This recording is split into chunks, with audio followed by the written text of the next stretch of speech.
இன்றைக்கி தமிழ்நாட்டில் தமிழ் சமூகத்தினுடைய மிக முக்கியமான ஒரு வாழ்வுரிமை பிரச்சனை, எதிர்கால ஒட்டுமொத்த நம்முடைய 7 கோடி மக்களும் உலக அளவில் 12 கோடி மக்களும் பாதிக்கிற ஒரு பிரச்சனையை குறித்து தமிழக வாழ்வுரிமை கட்சி 2 நாட்களுக்கு முன்பு சென்னையில் பல்லாயிரக்கணக்கான மக்களை திரட்டி ஒரு கவனஈர்ப்பு போராட்டத்தை நடத்தினோம். ஒரே ஒரு மெயின் ஸ்ட்ரீம் பத்திரிகை கூட, ஒரே ஒரு ஊடகம் கூட, ஒரு நிமிட செய்தி கிடையாது.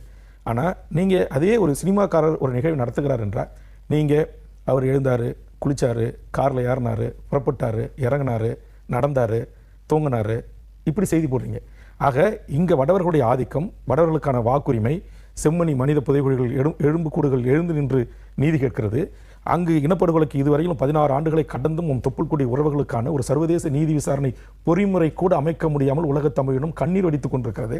ஆக இதையெல்லாம் குறித்து புரிதல் இல்லாத ஒரு கூட்டம் இன்னமும் தன் தலைவனுடைய படம் 100 நாள் ஓட வேண்டும் என்பதற்காக மன்சோர் சாப்பிடுகிற அவலத்தில் தமிழர்கள் இருக்கிறார்கள் அல்லவா? இதற்கு காரணமானவர்கள் யாராக இருந்தாலும், அது ஊடகமாக இருந்தாலும் பத்திரிகையாக இருந்தாலும், அவர்களை குறித்து தான் என்னுடைய விமர்சனம்.